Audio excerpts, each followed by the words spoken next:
Hello everybody, and welcome back to some more Wrath of the Righteous. Hello Slim. I will pass on the messages. So this is, as I previously mentioned, this is the new backer build for Wrath of the Righteous. And let's start anew. So instantly, this is new. So this is clearly set up. Okay, that's really bugging me now. My ring light I think is on its way out.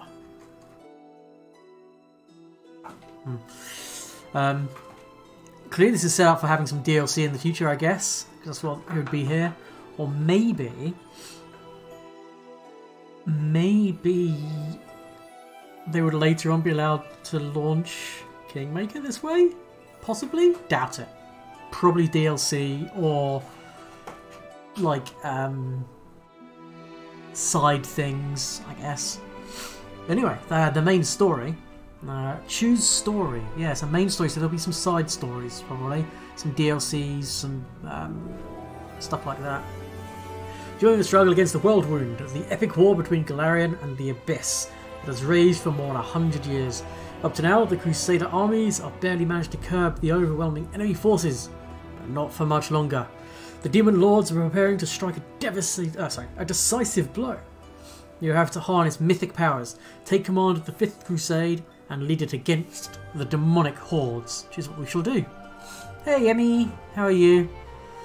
Right, so I'm going to customise the rules. So critical hits, normal. Death's door, off. Remove negative effects on rest, off. Auto level up, off. Enemy stat adjustments, normal enemies. Damage to party, 1.0, because that's just standard. You're doing awesome. I am glad to hear it, Emmy. That is good. Enemy difficulty, normal. Number of enemies, standard. Enable character retrain, sure. Sure. Kingdom Edit, normal. Off, off, off. Immersive mode, off. Show tutorials, off. Okay, so this is what I like to call book rules. So we're going with the RNG of the dice. I don't get any inherent advantages over the bad guys, and nor do they over me. Okay, so again, the UI has changed big time, but very much for the better. So we've got some pre-generated characters for those of you who would prefer to just play a pre-generated character. You know, if you're new to the genre, you don't really want to have to worry about, oh, what happens if I make a rubbish character, etc. These will have pre-generated builds, which they'll take as you level up, so you don't have to actually worry about leveling. And it also gives you a kind of like rough thing of what each of them does. So this is a Cavalier, so they'll get an animal companion, they have an order, a tactician. They see here that you excel in melee combat. You got a tiny bit of control, a little bit of support, and pretty good defense. So that's pretty cool. And then you can see this, the Oreads are in. Pretty cool. However, of course, we're going to create a custom character. Now, I'll probably spend a long while on this next step, because it's Pathfinder and there's fucking thousands of options. So we've got Wrath of the Righteous portraits, which I believe there will be more when finished. In the patch notes also, the Oread pictures. So this Oread picture, I believe, is a work in progress, which is why the art style is different to all the others. As you can see, it's a bit rougher. I still love the art style, don't get me wrong, but it's not as like crisp. Also, I fucking love this picture. For a Dampier, punching dagger and a rapier, quality combo. Also, a husky fighter or cleric. Fuck yes. actually, these two share a similar kind of artwork, I guess. Yeah, and then you got two different Kitsune artworks. So you got like a roguey type, and you got a magic-y type, which is cool. They've also added, and we'll get to it, I'll show you, there is also a racial archetype of sorcerer for the Kitsune. It's pretty cool. Then you have all the Kingmaker portraits. They've all made a resurface, which is cool. Also, the Kingmaker characters are now like base portraits you can choose. So you got Miri, you got Ekundo, you got Harim, Jaethal, Jubilost, the twins, Lindsay, Knock Knock, the true hero. Yeah, got them all. Even from Marlinhol's lot. Now, what would be a good portrait for what I've got planned? Definitely not Chod. You could work. I can't think you'll work. I think we'll. Do we go with Mr. Varnhold himself? I've forgotten his name. Mega Varn. Do we go with Mega Varn?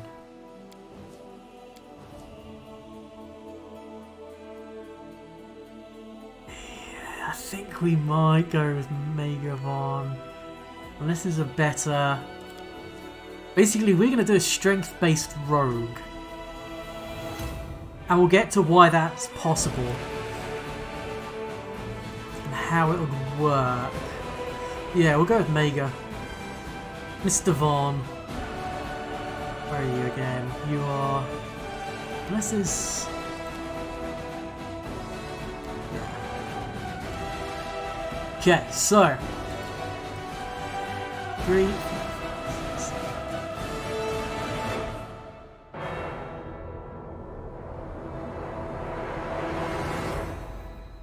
There are 25 classes in this game. However, each class has got at least 5, some of them have got 7 archetypes. So what did I say, 15 times 5, so there's like 80 something, nearly 100 different classes, kind of. Plus the prestige classes, which require previous character classes to unlock. So, for example, like the Hell Knight, you've got to have base attack bonus of 5, persuasion 5 ranks, and you can't get those without having 5 levels in some other class first. So let's go through and have a look at what's new. New is the Winter Witch, which is an archetype. For this, you've got to have, let's see, Knowledge of Arcana 5. You have to have the Frost feature, which I guess would be a Witch or Shaman ability. Because I think Winter Witch is it's normally an archetype of Witch, but they've made this into a Prestige class. So I'm going to guess that when it's Divine or Arcane, Witches are Arcane, Shamans, which are an Oracle Witch hybrid class, are Divine spellcasters. That's probably why they're allowing you to be Divine or Arcane. So you've got to be able to cast 3rd level Arcane or Divine spells and have whatever the Frost feature is. I'm guessing that's an Oracle or Shaman thing. And what do we get? Is there a way of seeing? So we get, let's see, Winter Witch Spellbook. You gain new spells if you gain a level. Oh yeah, in Witch or Shaman spellcasting class you belong to. Any one. Oh wait. She gained a level in Witch or Shaman spellcasting class she belonged to before she added the Prestige class, and any one Divine spellcasting class you belonged to previously. Additionally, at 2nd level, 2 levels, the Winter Witch gets a new hex. Wait. When a new Winter Witch level is gained, the character gains a new spells per day, as if she had also gained a level in Witch or shaman spellcasting class she belonged to before she added the prestige class. And any one divine spellcasting class she belonged to previously. So you could go, I don't know, one level Oracle, and then go 4 levels of Witch, take Winter Witch, and then from that point on you would gain spellcasting as an Oracle. Wow. That's a cheaper, quicker way than doing Mystic Thurge. Interesting. Hold specialization. So cold spell DC go up, fires go down. Again. Okay. Awfully cold. Half cold damage caused by frost. Just go through damage reduction immunities? Okay. Okay, so your cold damage spells just get harder to resist, your fire spells get easier to resist, so you stop casting fire spells. Makes sense. What else is new in here? Mystic Thurge requires you to cast 2nd level Arcane and Divine, and then you just keep leveling up in both in the spellcasting levels. None of that's new. So, Alchemist. What's new here? Incense Synthesizer? Is this new? Oh, it even tells you a little bit of what the class itself can do. So it's very good support class, pretty damn good magic class, pretty good ranged class, and then a smattering of other stuff. Doesn't tell you any of the others. Funny enough, because Vivisectionist becomes much better at like melee than the standard Alchemist. And there's pre-made builds. Gotcha. Okay, so let's look at Incense Synthesizer. Ah, here we go. This is better. So they don't lose any... Oh no, they do. They lose Assistant Mutagen. Okay. Well, they lose their Mutagen. Oh. Okay. So they get this instead. They get Incense instead. First level Incense Synthesizer can use this ability to create incense fog in a 15-foot area around him to aid his allies with their combat abilities. An affected ally receives a +1 alchemical bonus on attack and weapon damage rolls. Okay. So that will stack with the Bard stuff. That's cool. And then... Oh, I see. We can get... okay, and then we get... Basically... Incense buffs we get to choose, like Rallying Incense, Clarifying, Unsettling Toxic, increase range. Okay. Grand Discovery, Discovery. Oh, they also get less bomb progression. Oh. Half bomb progression, that's harsh. Okay. Preservationist loses poison resistance and persistent mutagen. They also lose 1 discovery, but they gain a bottled ally. You become a Pokemon trainer. The Preservationist, an alchemist who keeps preserved specimens in bottles and releases them to aid him in battles. Bottled Ally number 1. Bottled Ally 2, all the way up to Bottled Ally 6. 18th level Preservationist adds Summon Nature's Ally 9 to his formula book as a 6th level extract. That's fucking awesome. Okay, so you can literally have... Okay, so yeah, so Preservationist is the... you're a Pokemon master. You don't have to train them, you just get a maxed out Pokemon. Very cool. Okay. Okay, that's cool. Oh. You could... God, you could make a pop culture you could make a pop culture like party. You could have a preservationist who'd be like from Pokemon. You could get someone. You could have like oh, okay. Arcanist. That's not new. Eldritch Font.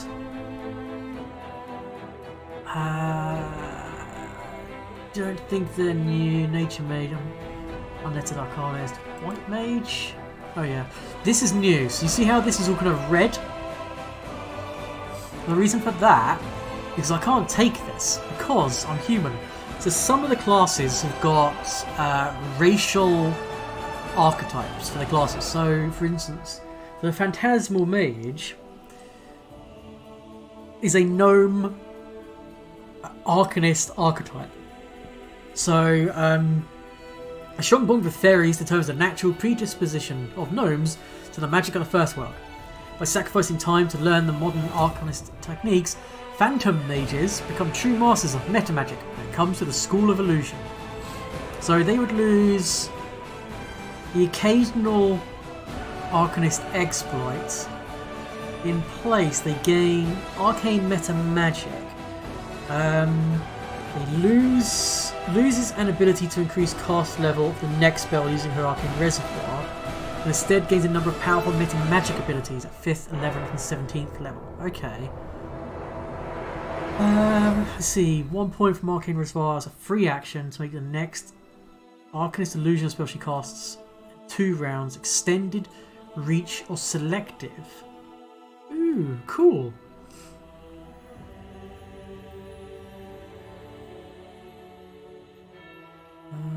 Oh, maximized or quickened. Okay, that's pretty funky. 20th level, the cost of Phantasmal Mage's metamagic abilities is reduced by 1 arcane pool point. Okay, interesting. Let's look at Barbarian. That's not new. Beastkin Berserker. Yes, you can. Definitely can. I think this time around, I'm going to try and get. I'm probably going to get mostly mercenaries, but then take the NPCs out for their story missions. All of these you can have. So there are set NPCs in the game which you can have as party members. So there's a paladin, a shaman, an oracle, a monk, a fighter, a hell knight, a rogue, a bard. There's probably a couple of others which I've forgotten. However, you can always, once you get to a certain point in the game, you can hire what are called mercenaries, which are basically other NPCs, but they don't have any kind of story quests or story points in the quest. They're literally just like NPCs you build from the ground up. So you can have a full custom party of 6 adventurers, your NPC, your MC, and then like 5 other mercenaries. So you can have a full, exact custom party as you want. Which I'm probably going to do. I'm definitely going to get a healer because I hate Dayron. Okay, so Beastkin Berserker. They lose some rage powers now and again. Not a big deal. They also lose fast movement. Wow, so in place of movement, they get a bonus to knowledge, nature, and savage rapport. They get feral transformation. Oh, they can turn into a wolf. And it lasts as long as they rage. And later they become a leopard. And then after that, they become a large bear. So when they rage, they literally turn into an animal. Okay. That's cool. Instinctual warrior. So they lose all rage powers and they lose all damage reduction. They lose rage, period. Still they get focused rage. And cunning illusion. Ooh, when unarmored, the instinctual warrior adds his wisdom bonus, if any, to his armor class and CMD. In addition, an instinctual warrior gains +1 bonus to armor class and CMD at 4th level. Can use this to be. Oh. So what's focused rage? Rage. Temporary increases to wisdom do not increase the number of. Oh, so rage is based off of wisdom. 1 in a rage, +2 bonus on attack rolls and wisdom. Aw, thank you, Jen. Good evening to you too. This is a monk. Blind fight, improved blind fight. Oh, so here's the rage replacements. This is a raging monk. Yeah, very cool. So this is your unarmored. This is your brawler barbarian. That's what this is. This is your brawler barbarian that doesn't wear armor. Cool. What about pack rager? Is this new? They get half rage powers and instead they get bonus feats, which are teamwork feats. Okay, so this is the teamworking barbarian. Okay. Bard. We've got archaeologist, that's a good one. Beast tamer, I think that's been there. Dirge bard, that was always there. Tranquil whisper, I think, is new.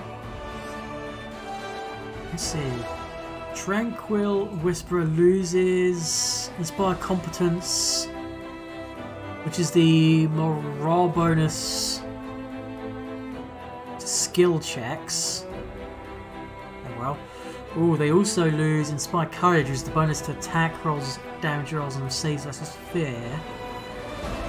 Instead, their music does +1 roll bonus to armor class and suppresses the effects of a kind of rage.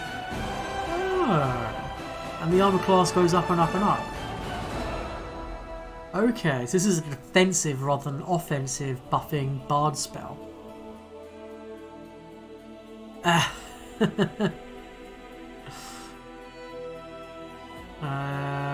And saving tranquility. Tranquility also goes to morale bonus and save throws against mind affecting effects equal to armor class. Ooh.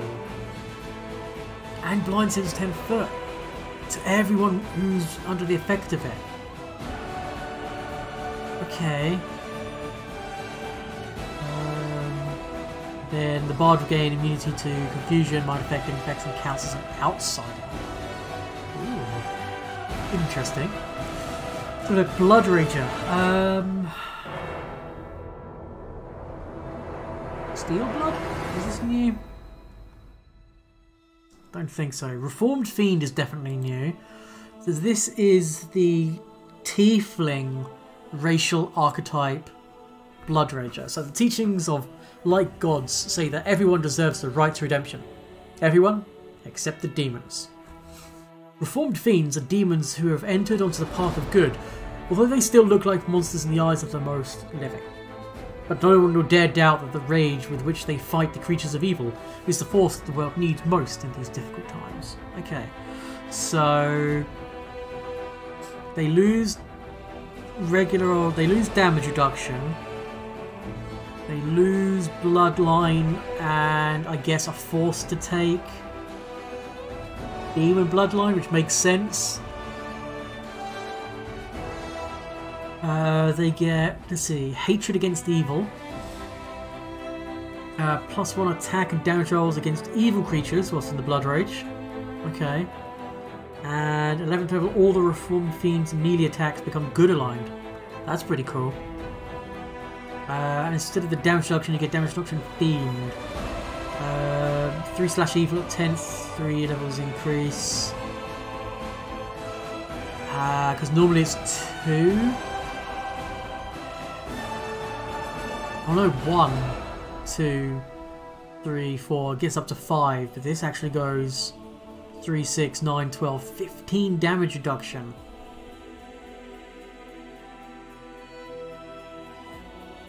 But only against fiends. Okay.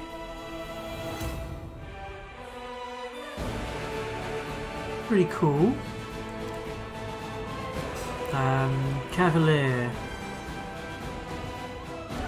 Dom. I think that was... I don't think there's a new... It's a Beast Rider? Maybe?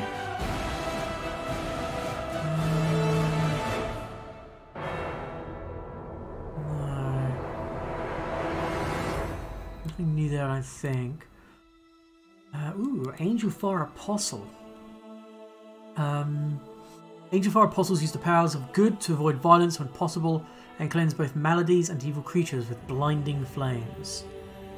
Okay, so... They don't get a domain selection. They just get one domain. Okay. Armor proficiencies... Only with light armor, so they lose medium armor and shields. They have one fewer spell slots each level.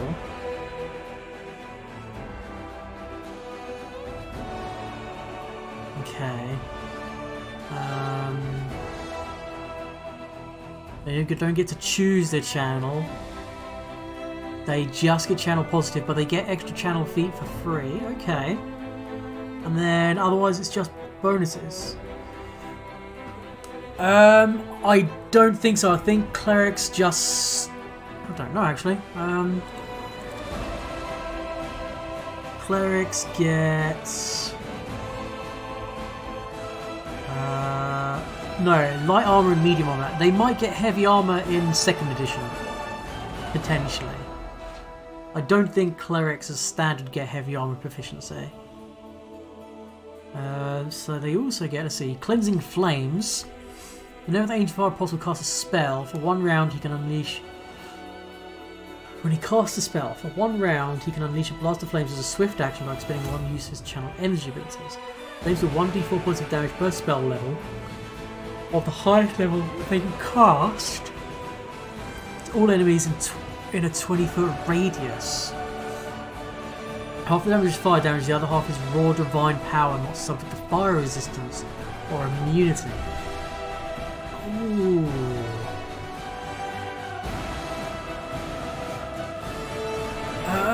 Best class. If you want to be a spellcaster, I would suggest playing either a sorcerer or an oracle. Because they make spellcasting very easy because they just know a limited number of spells and you cast as many spells as you like of a particular you have like you can cast 5 first level spells a day, but you only know 3 first level spells. It's up to you how you use that. You don't have to prepare spells, you don't have to do spell slots or any of that bullshit. So sorcerer or oracle for your spell casting. Oracle's divine, so you get all the healy stuff and buffy stuff if you want to, but also some good damage stuff. And sorcerer is arcane, so kind of like the more traditional like wizardy magic. If you want to play a shooty person, like a ranged damage person, go with ranger. They're pretty straightforwards. Or a fighter. To be honest, fighters in Pathfinder can make absolutely stonkingly good ranged or melee characters. Easy. If you want to play melee, Barbarian is pretty good. Pretty simple. Get up, smash shit, rage, get some extra hit points, extra strength. If you want to play like a support character, Bard is quite fun. Actually, Bard's a very good support character because you can kind of customize them however you like. If you want to play for this game, I would suggest playing something like a fighter or a ranger, a sorcerer or an oracle. They would be my kind of suggestions depending on what kind of play style you would like.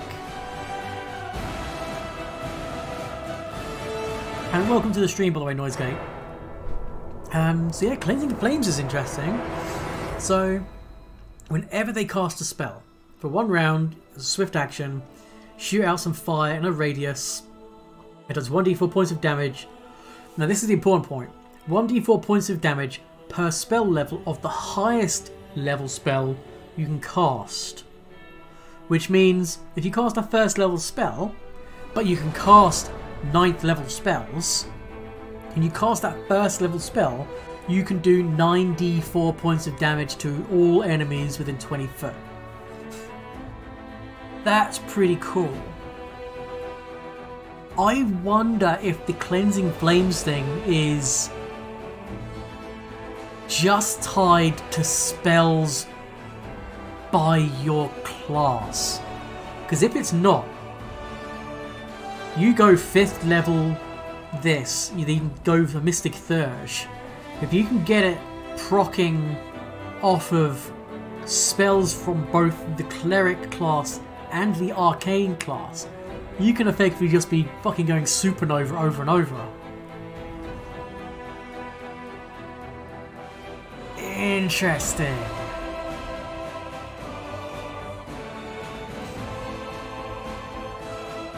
Is it 5th or 9th? So at 5th level, they... Oh, wait, yeah, what is it? 5th or 9th? Oh, why has he got it here? Oh, that's 9th level to get that? That should be over here. Good spot, and Antigone. Hey, Professor. That should be over here. It's a beta. I'll let them off. Okay. Damn. That suddenly became less... I mean, it's still pretty cool. But the power gamer in me suddenly... Okay, never mind. Because if that... Oh, damn. That's such a shame.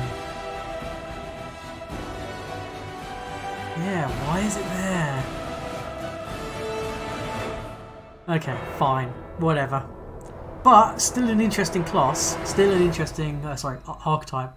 And Priest of Balance is another new one. And this one I really like the look of. I like how death has been highlighted, but life hasn't. Life and death are two sides of the coin called the universe. Those clerics who do not give preference to either side can compensate both types of energy in themselves, become Priests of Balance. They're equally good at both giving and taking life, depending on how much their goals match with yours. So, they lose the choice of channel energy, and instead get both channel positive and channel negative. You get both. You get both. That's awesome. You lose, I think you lose 1 domain, so you only get the 1 domain selection instead of 2. Not a big deal. And then Energy Equilibrium. When a Priest of Balance casts positive channel energy or cure wound spells, he strengthens the next negative channel energy or inflict wound spells. Similar, that if he casts his negative channel energy or inflict wound spell, he strengthens his next positive channel energy or cure wound spell. So you do...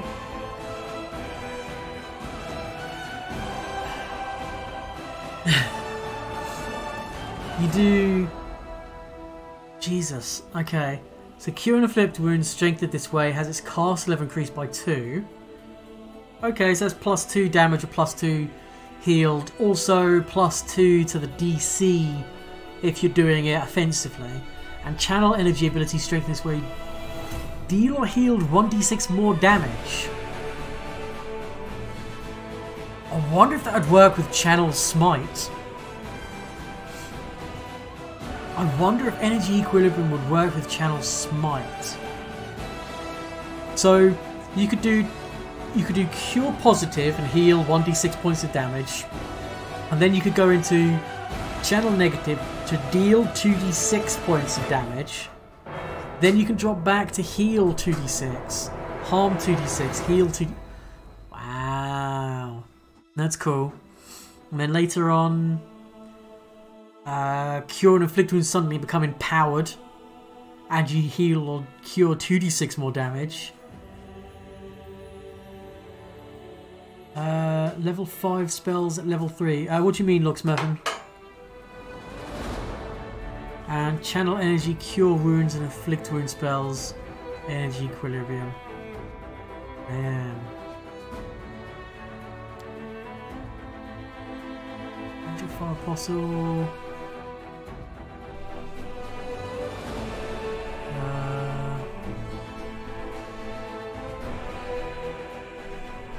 So 5th level. Wait.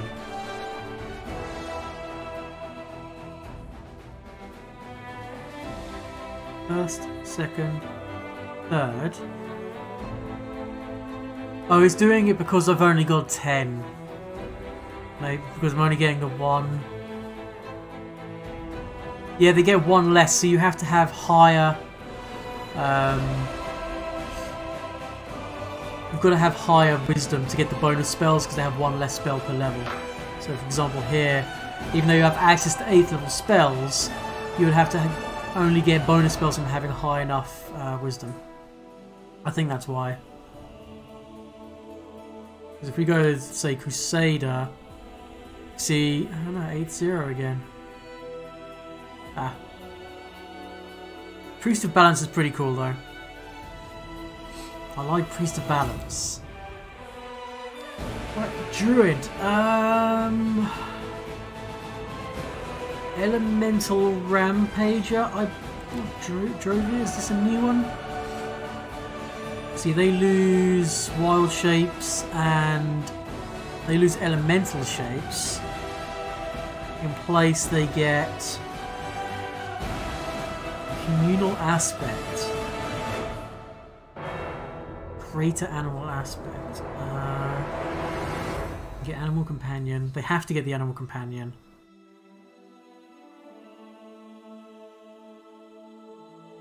Communal aspect. Whoever's communal aspect ability grants the benefits of the spell greater animal aspect. Grants your analyzed benefits the spell aspect of the aspect of the falcon. Not bad. And aspect of the bear instead of the animal aspect. Okay, I guess it's kind of like a Buffy type. Elemental Rampage is new, I believe. They lose Nature Bond and get Elemental Rampage. Selects one element, you get a bonus to damage with natural attacks or rampaging. Energy resistance to chosen element and other bonuses depending on the selected element. They gain Rampage. Let's see. Call upon Nature's Strength, granting additional combat powers. So prowess. Do a Rampage for number of rounds equal to 4 plus the Constitution modifier. For every level after first she possesses. Okay, so this is Rage. Rampaging plus 2 bonus for attack rolls and damage rolls made with natural weapons. So that's bites and claws and rakes and rend, tail slaps, wing attacks. Ooh, form of the dragon. Okay. Also, it doesn't say anything about not being able to cast. So you can still cast. Claws. First level elemental range gains a claw attack that does 26 for a medium creature. You feel like some things are a must pick. Depending on the class you go as, yes. Like, if you're going to choose a shooty person or any kind of like caster which is going to do offensive spells at range, I would choose point blank shot eventually, and then precise shot, so you don't suffer the -4 for shooting into combat. 9th level increases 1d8 and 2010 at 15th level. Okay, cool. You lose resist nature's lure. Claws increase, claws increase. Yeah, that's pretty cool. So you get full spell casting. You can rage, you can still spellcast, you can turn it into an animal spellcast and get extra damage with all of your... I mean, that's just good. So what, you lose +4 to saving throws against phase and plants, and you lose immunity to poisons. Losing immunity to poisons is not a problem at all, because you just pop communal poison resistance. Wow, okay, that elemental rampage is fantastic. It's good. That is a good druid archetype. Fighter? I want to say Dragonair Scion is new. They lose a bunch of combat feats. They lose bravery. They lose armor training. What do they get? Are they even a fighter still? They gain arcane strike. Okay. Dazzling display. And then they get wings. That all they get?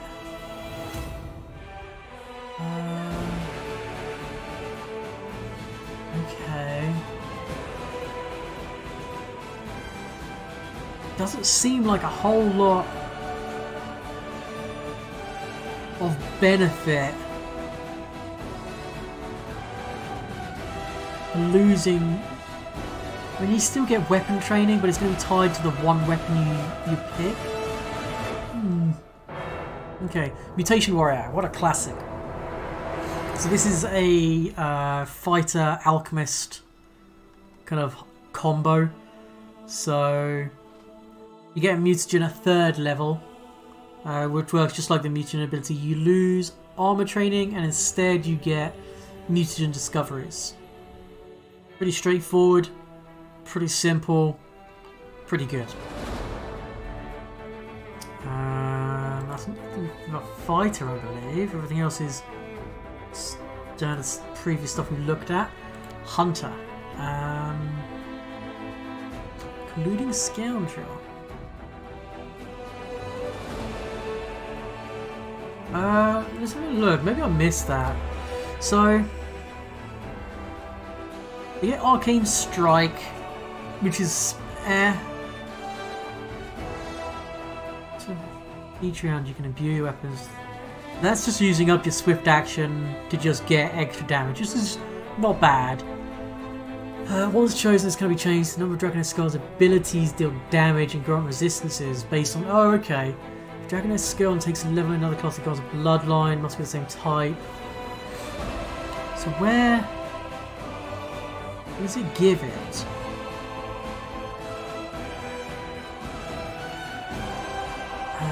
This? Oh, this is weapon training. Oh, so what's this then? More weapon training. I've got wings. Doesn't they must be missing from here, because you're right, it does say that they get a bunch of stuff.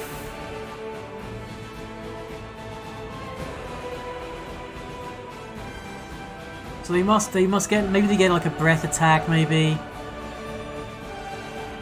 A number of Dragonair Scion's abilities deal damage and grant resistance based on the damage type. Let's see, if we go further along.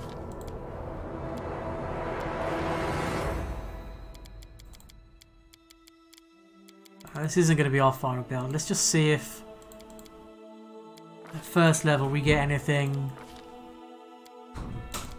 from this? I'll go with brass. Nothing new pops up.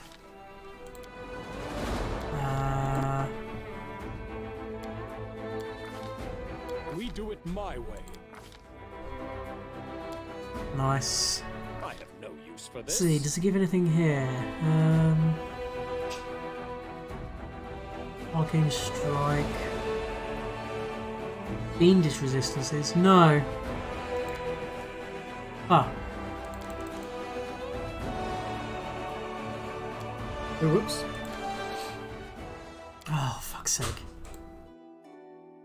No, it doesn't tell us, so I'm guessing the tooltips are missing. Off. Off. Standard. Normal, 1 point. Right. We need Magar's picture. Where is he again? He's here.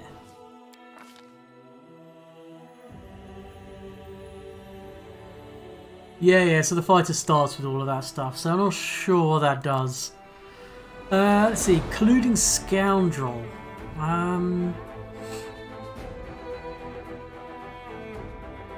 Manipulating enemies. We want to go to details tab. Let's see. So they lose second animal focus and instead get backstabber. So they get slightly more sneak attack. Well, I'll say slightly more sneak attack. They actually get some. I'm guessing that's going to be the first D6.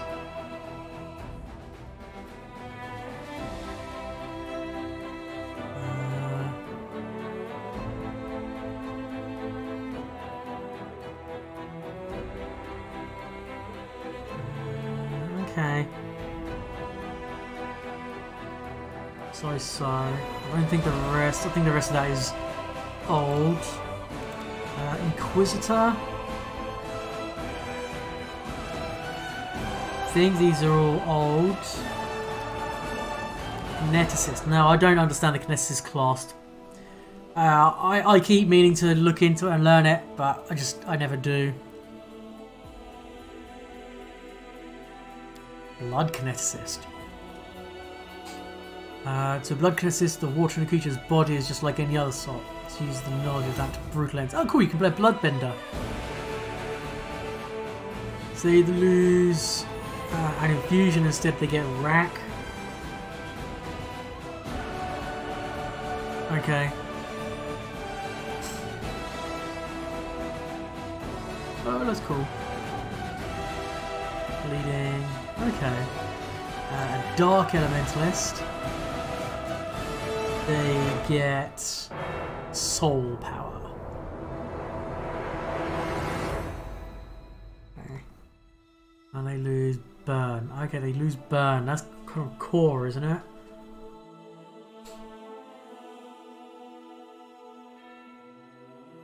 Yeah, I don't understand Kineticist. I keep meaning to look into it, but I never do. Magus. Okay, we've got 2 new ones here, I think. We've got the Arcane Rider. So the Arcane Rider loses bonus Magus feats. They also lose Arcane Medium and Heavy Armor. In place, they gain a different selection of bonus feats, which is mount related. Okay. They also gain Animal Companion, first level, which is pretty nice, and Greater Dimensional Ride. Arcane Rider can use Dimensional Ride as a swift action now. Dimensional Ride.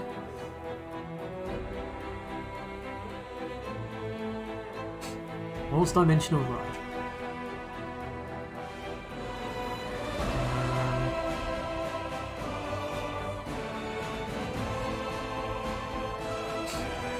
Arcane Rider's abilities, spend Arcane Core, also applies to his Mount Companion. Cool. Mounted combat feats, bonus feats, and then after teleporting, Arcane Rider and his mount companion gain the effects of the haste spell for a number of rounds equals the Arcane Rider's intelligence modifier. Ooh. Okay. Like. So this is a mounted combat focused Magus. Dig it. And then we have the Spell Dancer. This is the elf, I believe. Yeah, elven Magus racial archetype. Big changes. Let's see, so they lose their arcane pull. In place, they get Spell Dance. They can spend 1 point from the arcane pool as a... Wait, they lose...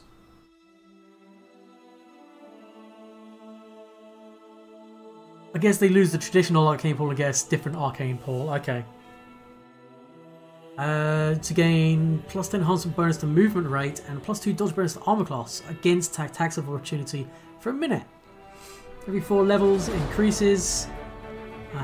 5th level, once per day as a swift action, the spell dancer can use blur or haste on himself as a swift action.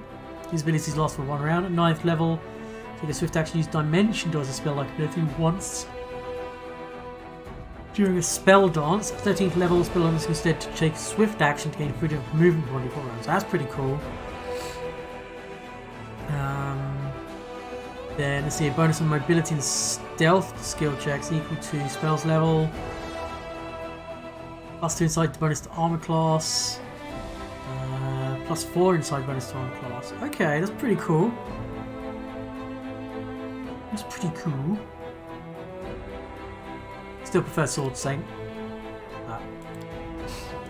Alright, where are we up now? Let's see, Monk. New one. Student of Stone. So this is the Oried racial archetype. And okay, so they lose fast movement, that makes sense. They also lose monk bonus feats. They also lose evasion and improved evasion. Oof. But they gain a lot of stuff in place. Hard as stone. They get plus 4 to their armor class against critical hit confirmations. That's pretty cool. Bonus feats, but I'm guessing... yeah, just a added selection of stuff. Bones of Stone. 1 key point to gain damage reduction 2 magic at the beginning of the next turn. 2 chaotic. 5 chaotic. Okay. So they get kind of damage reduction. Ooh. 9th level they get light fortification. 25. What that translates to is 25% chance that they can ignore sneak attack and critical hits. Bonus feats. Soul of Stone. Trim sense to 15 foot. Trim sense to 30 foot. They perceive the world by creating high-pitched noises and listen to their echoes. Gives you blind sight of equal range. Okay. Strength of Stone. As long as you're touching the ground. Plus 1 bonus on attack rolls, damage rolls, bull rush, trip combats. Okay, cool. And that's just bonus feat stuff. And then what's this 20th level stuff? Damage 5 chaotic and trauma sense 25. Okay. That's pretty cool. So look, Oracle. Purifier. This is a new one. So the Purifier is an Aasimar racial archetype. They lose out on getting... oh, they lose Revelations. Purifier seeks out signs of possessions or mind control that manifest from unwilling, and often unwitting, servants for fiendish corruptors and their mortal minions. Purifier seeks liberation of mind, body and spirit. The bondage of sin and the taint of the unholy. By the power of Iomade, we compel you. So let's see, so in place of Revelations, and in place of additional spells. Oh, it better be good. A channel holy power as a cleric of her level to harm evil outsiders. She may use this ability on days with 1 plus charisma modifier.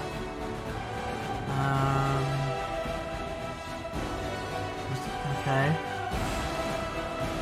Consume a curse, enchantment, or emotional effect by touch as a full round action. Number of times per day with charisma fire. Make a spell check. Says for however the pro is sickened. So you can get sick by removing curses from your companions. It's quite cool. 7th level purifies armor, takes on golden or silvery sheen and becomes light as a feather. She also gains armor training as a fighter 4 levels lower than her oracle level. 11th level she gains heavy armor proficiency. Okay.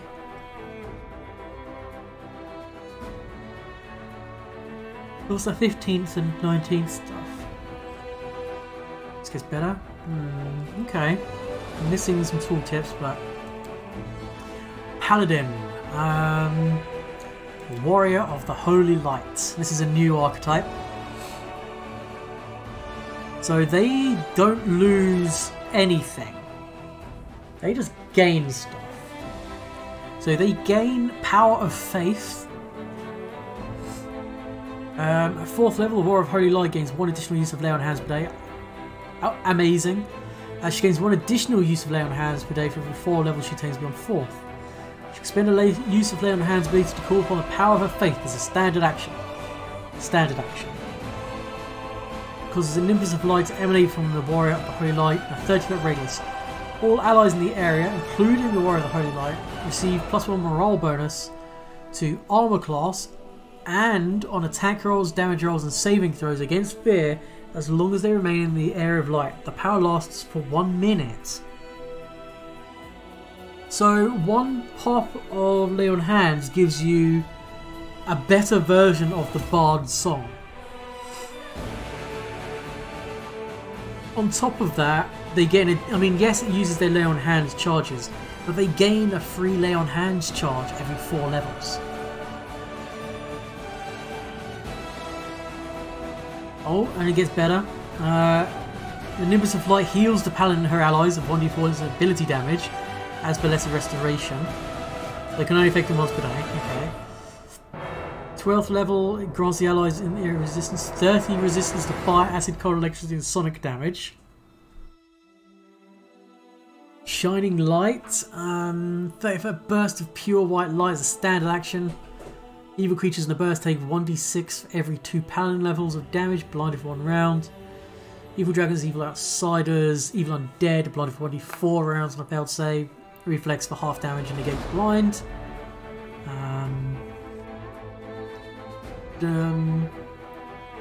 Good creatures in the burst are healed for 1d6 points of damage per 2 paladin levels and receive a +2 sacred bonus on ability checks, attack rolls, saving throws and skill checks. So that already stacks with the other paladin air effect buff. Warrior of the Holy Light can use this ability once per day at 14th level and 1 additional time. Okay. That's still powerful.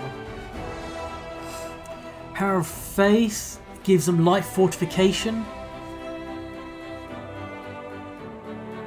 This does not... Oh, wait, it does not stack with our abilities. Oh, it does not stack, yeah. But it's just critical hits. Not sneak attack damage. Still. All the bonuses increased. The morale bonus to armor class and attack rolls damage roll saving throws against fear increased to +2. Amount of ability damage healed increased to 4. Finally, protection against critical hits increased to 50%. Anyone who makes a paladin character in this game as their MC, there is no reason not to take Warrior of the Holy Light. There just simply isn't. There is no reason not to take this. Because you just... I mean, even if you don't play with any of the, like, Power of Faith stuff, you get extra use of Lay on Hands every 4 levels. Just off the... Wow. Warrior of the Holy Light is the new default paladin. Ranger. Nomad new?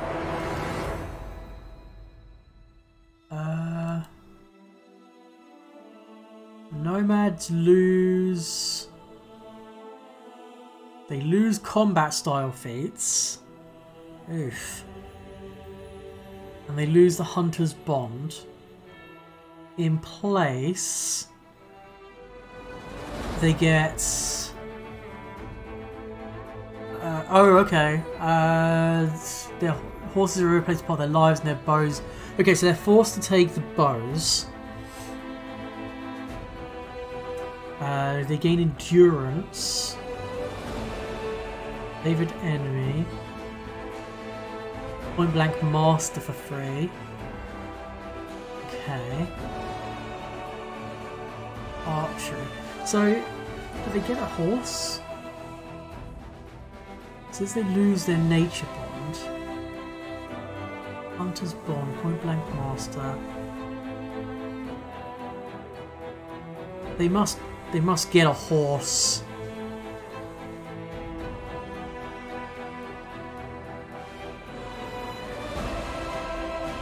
Otherwise it makes no sense.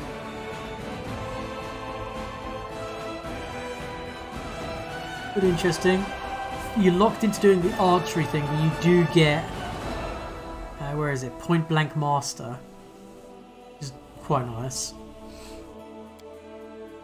Okay, rogue. So...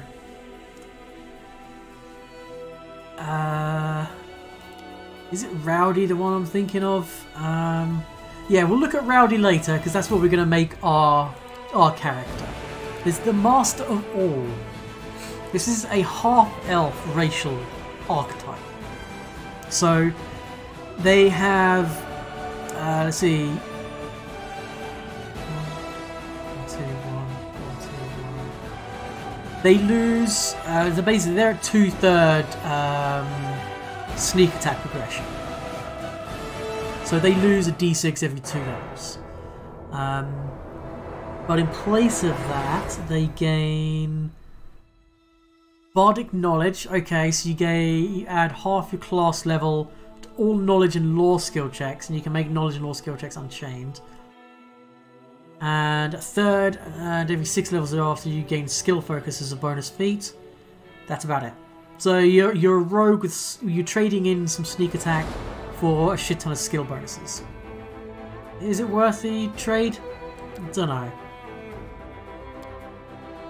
Shaman. I think the new one here is the Wildland Shaman, which is a half-orc shaman, racial archetype. They lose their spirit animal and wandering spirit. In place of that, they gain the Battle Hex and an animal companion. Cool. Animal companions are powerful. And a first level animal companion class, pretty good. Otherwise, pretty light. But yeah, Wandering Hex later on in place of that. Scald. I think Battle Sky on new. What do they lose? They lose Rage powers and instead they get Battle Prowess.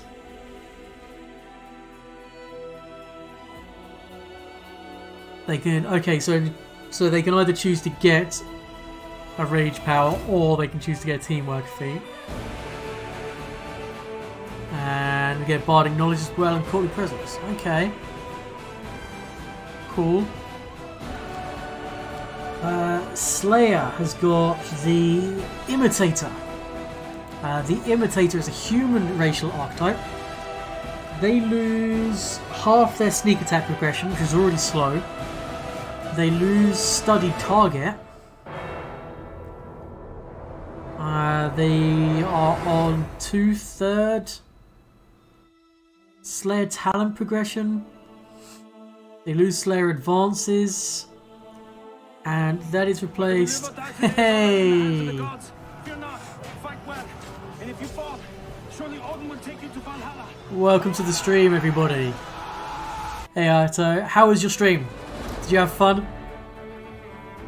Sorry I had to drop out, but I didn't want spoilers.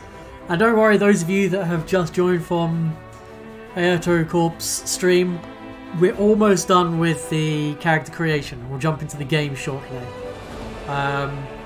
Just going through the racial archetype stuff. So I'm just looking now at the imitator. We've only got a few left to do.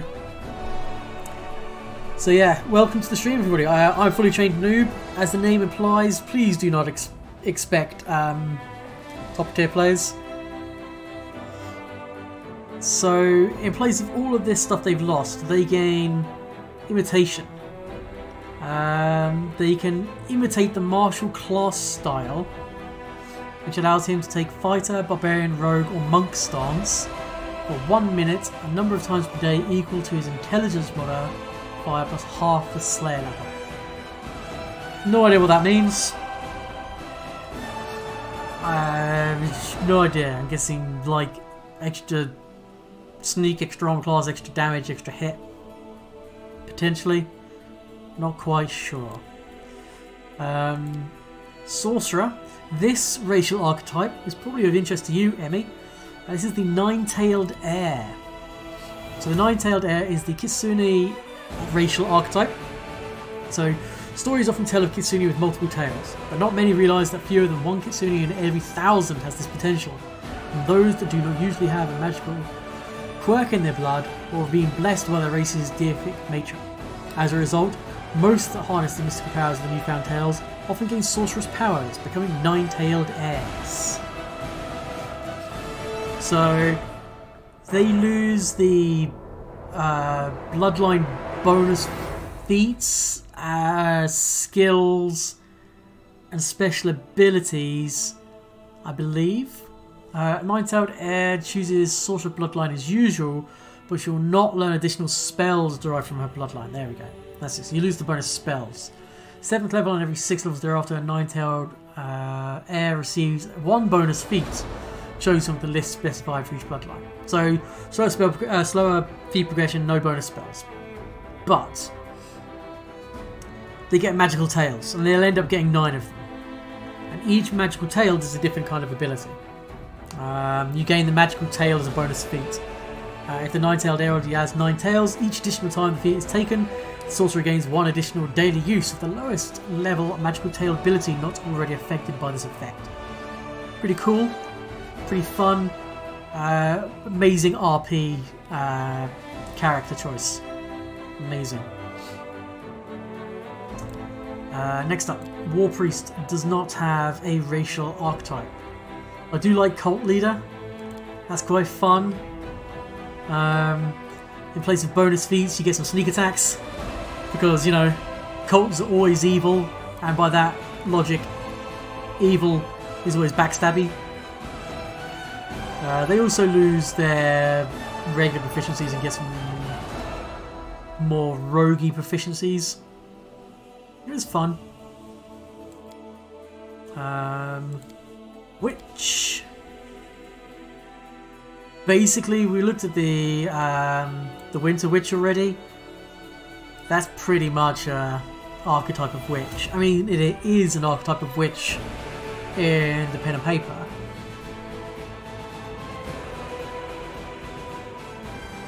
But they made it a prestige class in this. Also, something I noticed, Ioto, with Winter Witch, if we go to details, so it says here have Frost and the ability to cast 3rd level Divine or 3rd level Arcane. Now, you only have to do one or the other. So you could have someone who could cast, say, 3rd level Arcane spells from being a 5th level Witch, and say 1st level Divine spells for being an Oracle. And the reason I bring that up is because the Winter Witch spellbook, when a new Winter Witch level is gained, the character gains new spells per day as if she had also gained a level in Witch or Shaman spellcasting class she belonged to before she added the Prestige class, and any one Divine spellcasting class she belonged to previously. This is a cheaper, quicker and easier way than going Mystic Thurge. Because Mystic Thurge you'd have to take this at 7th level. You'd have to take it at 7th level because you'd have to be, say, 3rd level wizard, 3rd level cleric to get the 2nd level spells of each one.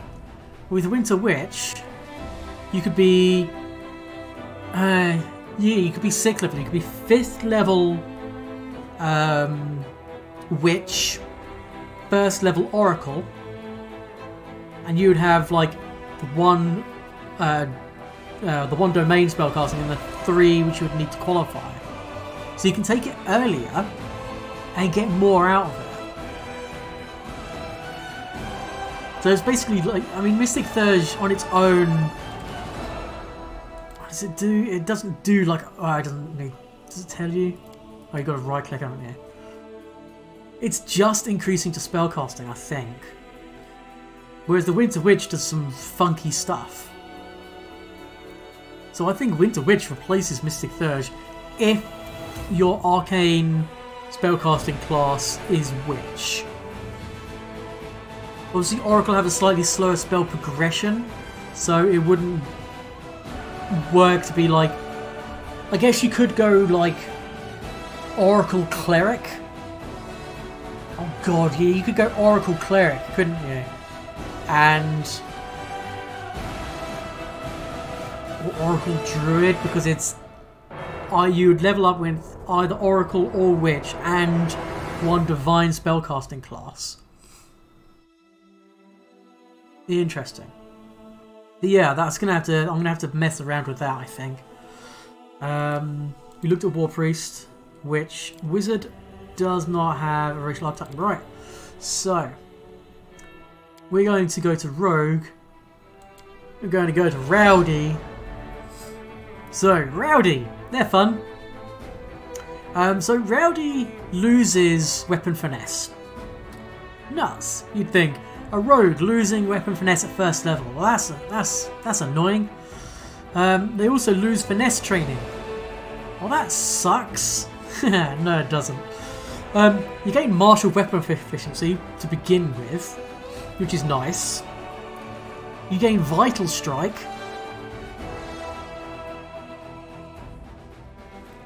Sweet. You have full Sneak Attacks progression. You have full Rogue Talent progression. You've got normal Danger Sense stuff. You get Vital Force. Now this is the kind of broken aspect of it. You add 2d6 additional damage per sneak attack die. 2d6 additional damage per sneak attack die to the damage of his Vital Strike. So at 10th level, when you've got 10 d6 sneak attack, you would add 20 d6 additional damage dice to the Vital Strike. That is 30 d6 Vital Strike damage. That's without taking things like improved Vital Strike and all of the mythic Vital Strike. That is an astounding level of damage. Couple in stuff like Spring Attack and yeah. We also gain yeah, here we go. Look, improved Vital Strike. You can make a single attack that deals a large amount of damage. And then, oh look, Greater Vital Strike for free as well. So we're not even forced. I mean, that frees up feats to take as well. Yeah, it's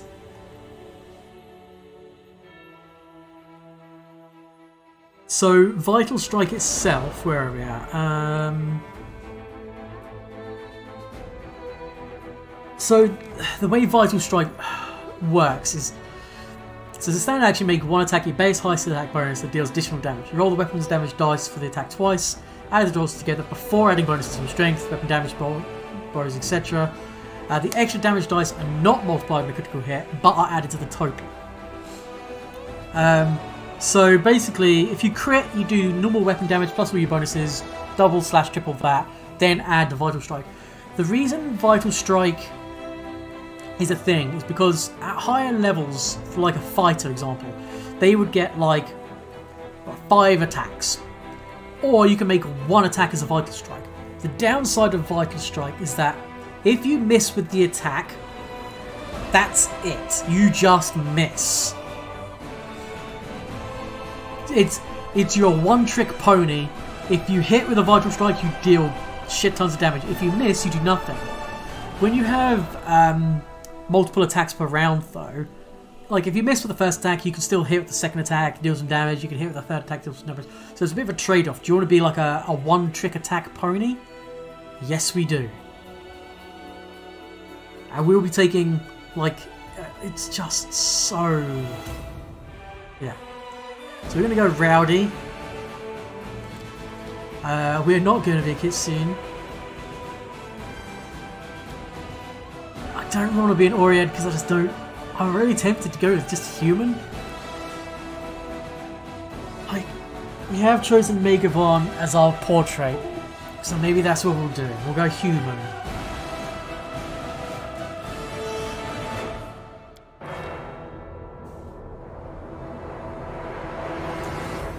It's... Yeah, okay. So, let's see. So we're going to be... So, we don't have... Also, the nice thing is... I mean, the only downside is we don't start with armor proficiencies. Okay? We start with martial weapon proficiencies. We don't start with... We start with proficiency with light armor. So we're going to have to sink some feats into getting heavy armor proficiency.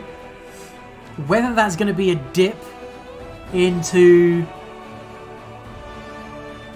Whether that's going to be a dip into another class, because that would be 2 feats, because I think to get heavy armor proficiency we'd have to get medium armor proficiency first. We're also going to go with probably... Actually, Vital Strike is... We're going to go with a big 2-handed weapon. Because Vital Strike doesn't have to be with a 1-handed weapon. Because in pen and paper, the best way around making a Vital Strike character is you make a Vital Strike character with an oversized bastard sword. But in this, we'll probably just go with a big old 2-handed weapon of some sort, like a great axe, something like that.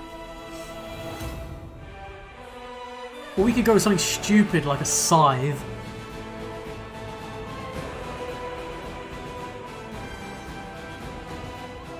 All of the dice.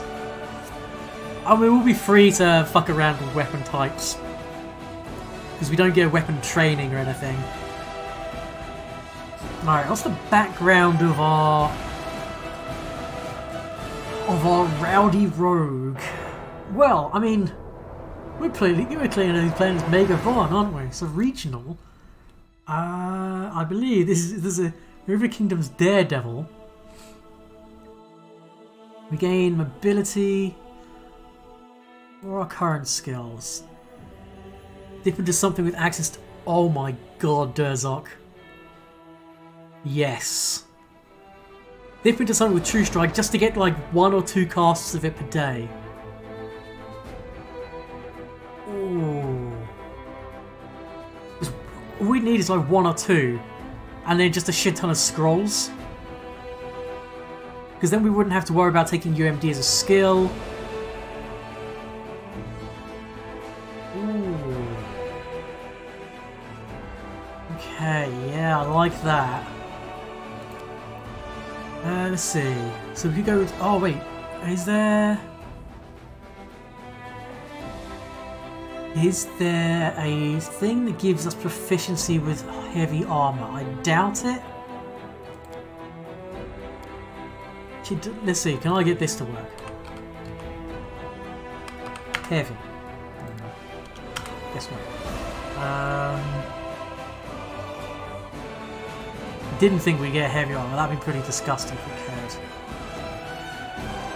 We've already got martial weapon proficiency, which in itself is fantastic.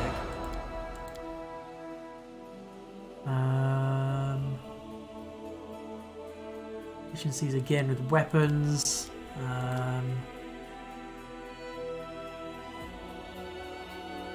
Wisdom and place of charisma. Improved unarmed strike.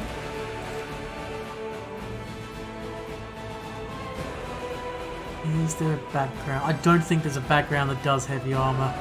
If there was, that'd be pretty damned awesome.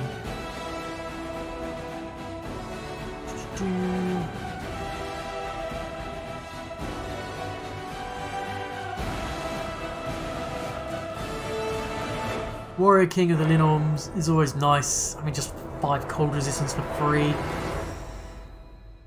Ooh, well, we start with martial weapon proficiency, so we'll have access to things like the halberd, bodish.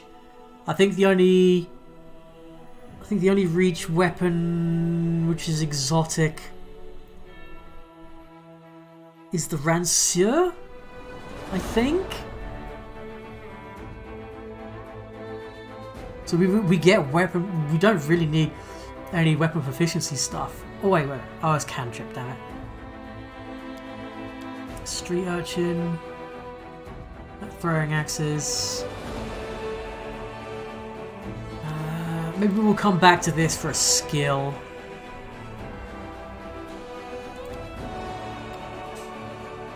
Let's see.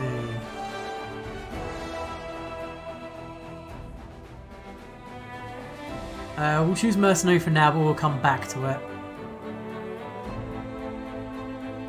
Glaive. Yeah, glaive could be good. Oh, there's that glaive you can pick up relatively early on. I've seen what the Triceratops looks like.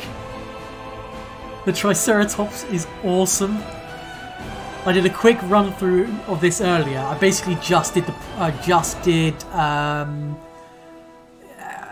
getting up to land in Wendu because I just wanted to make sure everything was still right and checking the streaming and stuff and all that jazz.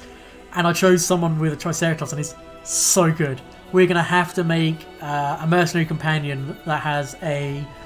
We're probably gonna make the guy who does shooting. The ranger that specialises in mounted horseback archery, but get them to have a Triceratops, and then we'll make some other class have a Velociraptor. They're the only 2 dinosaur choices I saw, was Triceratops and Velociraptor. Whether there are other ones, I don't know. Right, so we're a rogue that does not need dex. We're going to eventually use heavy armour. So let's start with that uses that. We're also going to be a rogue that needs semi-decent. I like having high intelligence. We're going to have someone else charismatic in our party.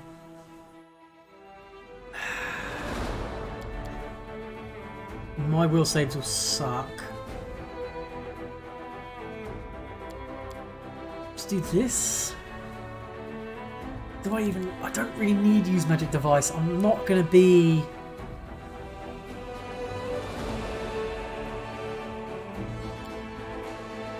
Oh, I don't know. I don't have one more armor class. And one more save and will. I think charisma is our dump stat for our MC. So can we be cheeky? Do that. 17, 14, 14, 14, 14, 8. Are we gonna need dex for anything in particular?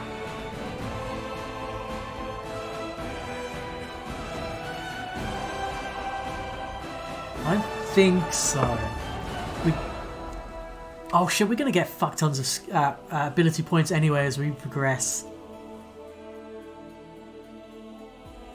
Feats, yeah, 13 dex gets us things like dodge. Actually, let's have a look at the feat selection, because I'd like to see about spring attack and such like that. I can't remember if they're in the game or not. But, let's see. Deception, trickery, mobility and athletics, because we're gonna be a rogue, but we're a strength-based tough boy rogue rather than your sneaky hide in the shadows. We're not even gonna bother with stealth. We're rowdy, so it makes sense we're not particularly persuasive.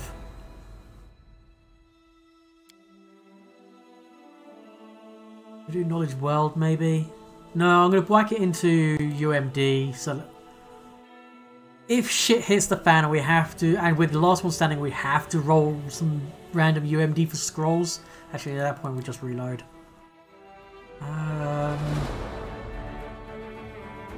Knowledge world. Okay. So we'll go back and look at the background. Ooh, intimidating prowess. Good point. Yes. Because you can use your strength in place of your charisma for... Is it a persuasion check? Normally it's in the tabletop. It's intimidating prowess allows you to use your strength in place of your charisma or in addition to your charisma for intimidation checks. Obviously in the computer game they've put bluff, diplomacy and intimidate into persuasion, I believe. Or maybe bluff is in trickery? No.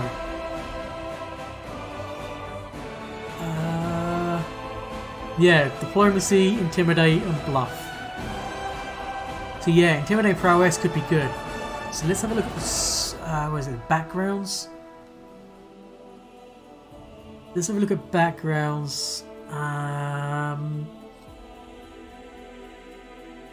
I think trickery is disable device, sleight of hand. Mobility is acrobatics. Athletics is athletics, which is the one thing they didn't like change. Oh wait, athletics is also swim, climb. They've trimmed down the total knowledges. I mean, there's so many different skills to choose from on the tabletop. Right, so current skills. So let's have a look at something that we could add to persuasion or. Oh yes, we want intimidating prowess because then we want Krogan smash. So let's find an intimidation background.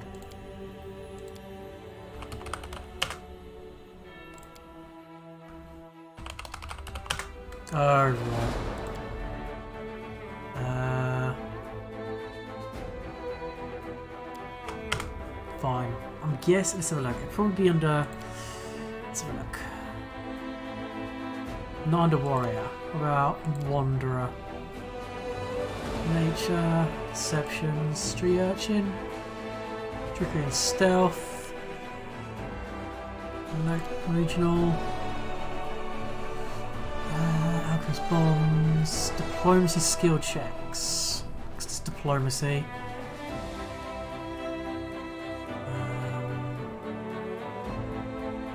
I mean, saving throws against demons is pretty sick. Throwing. Acolyte removed -1 from charisma modifier. Oh. That's under.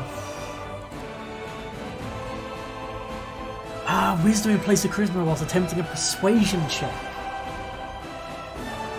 Yeah, okay, so Acolyte means that we can then use our. So that then goes from -1 to +2, so that's a 3 swing.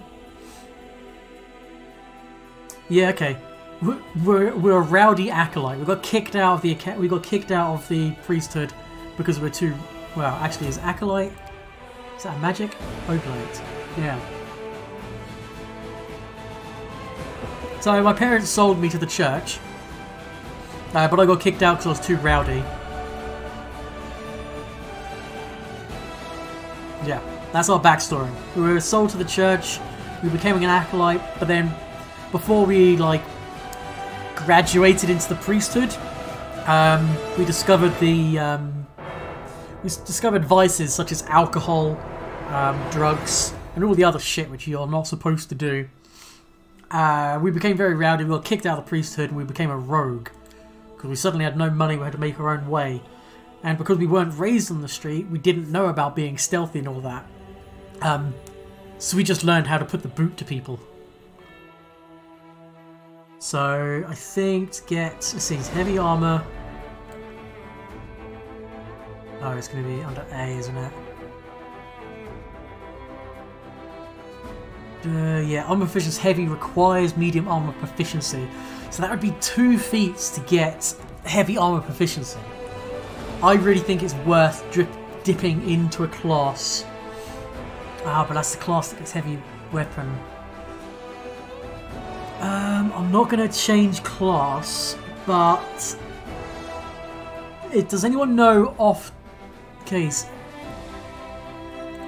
Let's have a look. Inquisitor gets... Inquisitor... where is the Inquisitor proficiencies? Light armor, medium armor. Okay, so it wouldn't be that.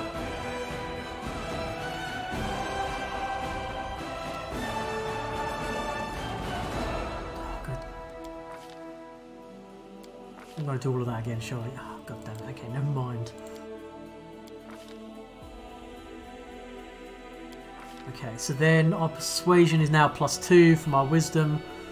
So we'll drop 1 point into there, and there and there. Nice, +6. +7, +6, +6, +7. Okay, yes. Yeah. No, Magus doesn't get... Magus gets light armor from the start. Maybe Blood Rager? Blood Rager might get heavy armor. I don't know whether they would get... Oh god, Blood Rager could be disgusting as well. Blood Rager could be a nice dip if they get either medium or... Well, I'll find out as when we level up in game. We'll have a look at see what we can get from dipping one level of classes. But yeah, you're right. Getting True Strike could be super useful.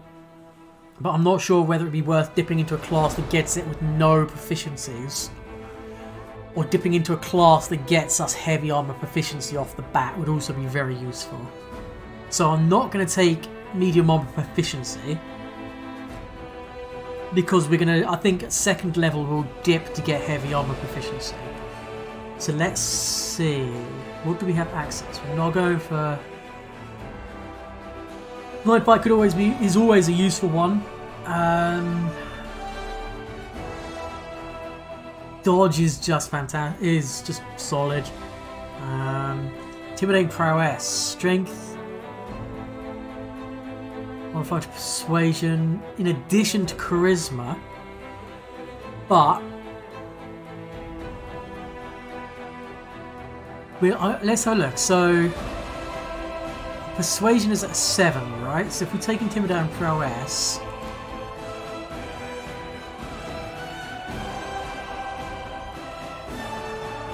We'll take Intimidate and Prowess and we'll see if it actually factors it in. We'll see if it factors it into the end. Okay, Power Attack. Power Attack will be one we'll take. We're humans, so we'll take... Why can we take Scribe Scroll? Oh, because we have intelligence, okay. Persuasive. Yeah. Okay, and then, let's see, this one.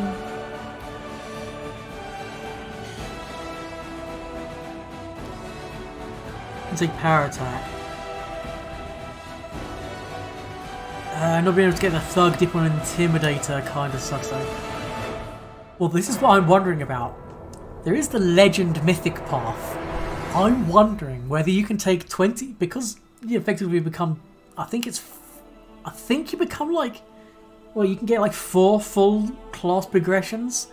I'm wondering if you can become, say, 20 levels Rogue, start a new class, can you take Rogue again but a different archetype? I doubt it, but that would be disgusting if you could. Now,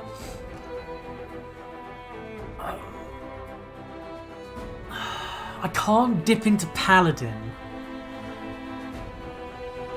I could take Vivisectionist, you're right, and that would keep the... That would also allow us to keep the sneak attack progression going. We'd lag what? We'd get the same max, but we'd be 1 level behind it? We're 1 level ahead of it, but not being able to take advantage of 1d6 every other. And we've got the intelligence of Vivisectionist as well, that's true. And the mutagen. Yeah, okay, we're gonna... Why is it that pretty much every character I make dips into Vivisectionist? Well, that's the thing. The thing is, like, the first level of Vivisectionist gives you a sneak attack d6. So if you take the first level of this class, you get d6 sneak attack. Then you dip into Vivisectionist, and you get d6 sneak attack. I'm pretty sure even though at level 2 you'd have technically 2d6 sneak attack, you can only actually use 1d6 because you can only ever have a number of d6 sneak attack equal to half your character level, I want to say. So then when we take the third level, which would be the Rowdy class, dip into the new Wisdom Barb. Yeah. Even though... So I'm going to make a chaotic neutral character. I was really tempted to dip into... Okay. There is a Paladin class. The... Which is it? The one which gets the sneak attack? There's one that gets sneak attack. Somewhere. Oh no, they get studied target. Oh, it's just...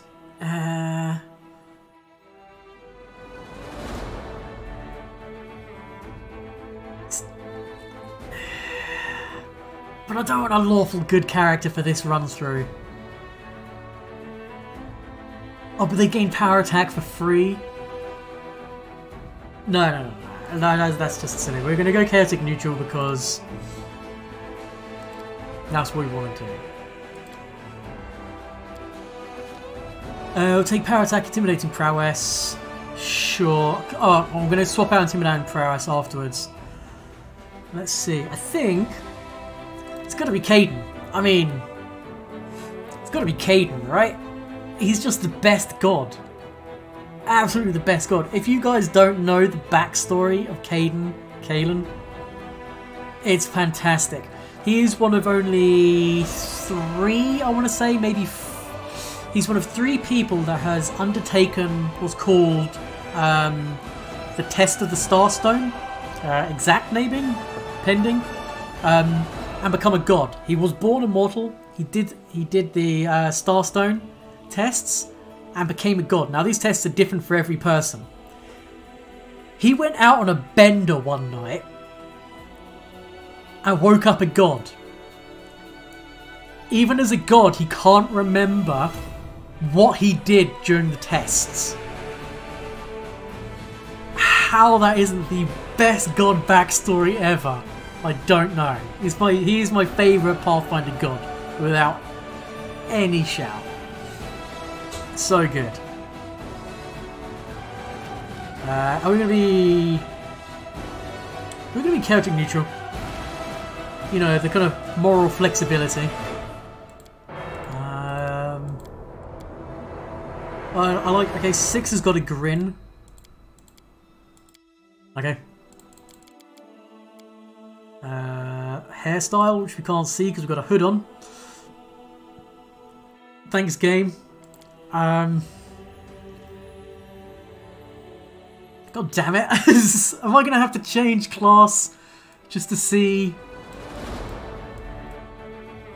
Oh, that's so annoying.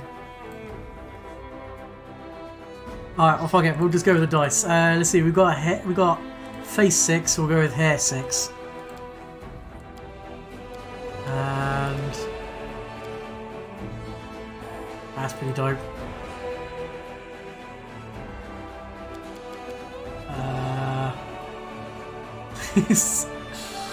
I am here to kill you. My name is Eduardo Montoya. That's probably wrong. Let's go with, let's see, hair colour. Black, sure. Primary colours, let's have a look. So we're a rowdy rogue, we're certainly not about stealth or anything. So let's be nice and bright, shall we? A rogue that doesn't have the old typical blacks and greys.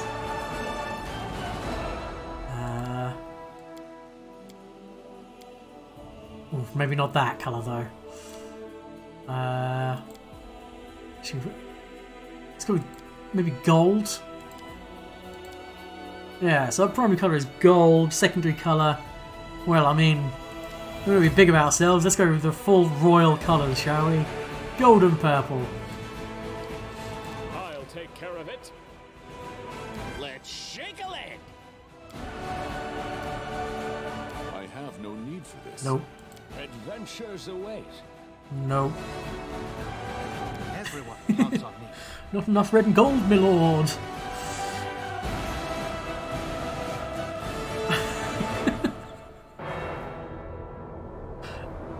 Hey Marcus, how you doing, buddy?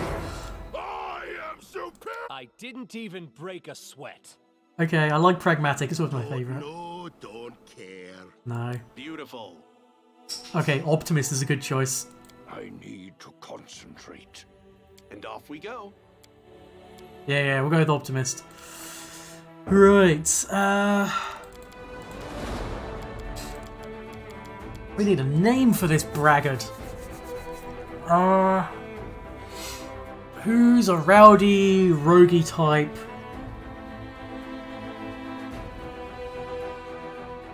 You're doing Valorous Mine Own Cousin. I don't even know what that means, Marcus. I hope so. Bilfred.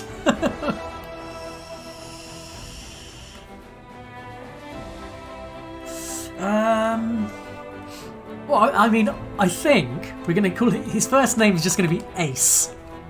Now, it's not going to be Ventura. Yeah, that's my birthday.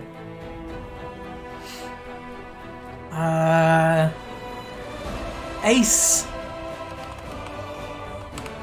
Bragington. There we go. Ace Bragington is the name of our MC. He is going to be an egotistical, loves life, desire the liveth to a fusty age. Me too. Okay, so has our persuasion has not been taken into account for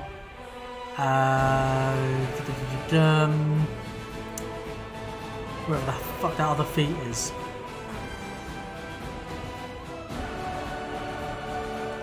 So I think we might swap out Intimidating Prowess. It's a fine name for a devil. So let's swap out Intimidating Prowess. Actually, for... So because we're a rogue, we're gonna have bugger all will saves. We've offset that slightly with our high wisdom. Ooh, this is. There is only Zool. Ghostbusters. Are you the gatekeeper? Are you the keymaster? Not Piranha Strike.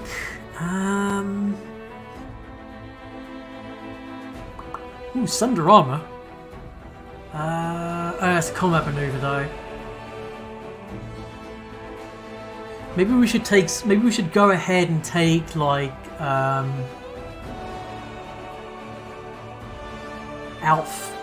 That's weird that we can choose that. Outflank or maybe dodge.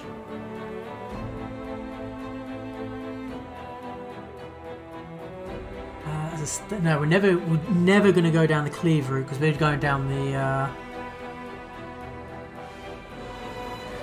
Oh, if we did go with the sectionist, we could get brute. I think we get brute potion for free. That's a good point. Shatter defenses. We need. Okay, so we need weapon focus, dazzling display. I think our base attack bonus is going to hurt us in this class. I think that's going to hurt us because we're doing the rogue base attack progression. That's the one weak point of this class. So we're not going to get Shattered Defense for quite a while. It's CG? Oh, fuck it, I'll find it.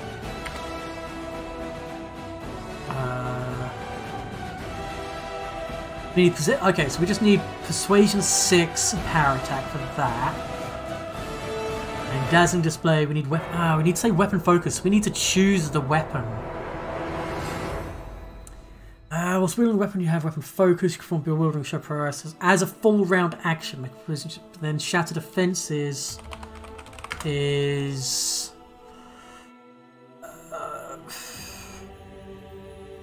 A skill the chosen weapon leaves opponents unable to defend themselves if you strike them. Their defenses are already compromised. Any shaken, frightened, or panicked opponent hit by you this round is flat-footed to your attacks until the end of your next turn. Yeah. So even though Dazzling Display will be useless, that would be amazing because of all of our sneak attacks. 1/3 isn't bad. It means we're going to be, what, 9th level before we can take Shatter Defense instead of 6th. But that's not too bad. I mean, it allows us to pick up some other stuff in the meantime. And also means we can delay taking weapon focus. Although if we take weapon focus, it means we'll at least get that weapon to start with. So I think there's the glaive, which when you hit, but then I also kind of want to go with the scythe because I just want to roll shit tons of dice. And being able to Vital Strike with a scythe means you roll shit tons of d4s. And it's a two-handed weapon as well, which works with power attack. But scythe isn't a reach weapon.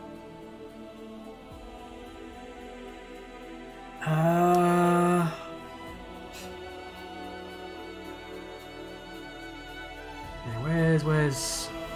Oh, we can't even take weapon focus because we don't have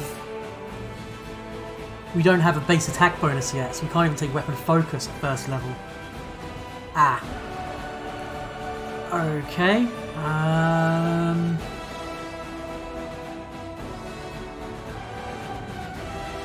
You treat your total hit dice as your base attack bonus to calculate maneuver defense. That could be not too bad for us. Maybe we'll just go for dodge.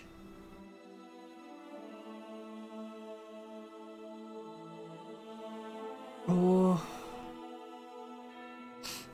fuck it, we'll go with persuasive. We're going to build into a scary smash person. Alright. Are you still here? Alright, Ace Bragington, let your adventure commence. I can find better. So what, that took us, oh Jesus, quite a while. Apologies everybody.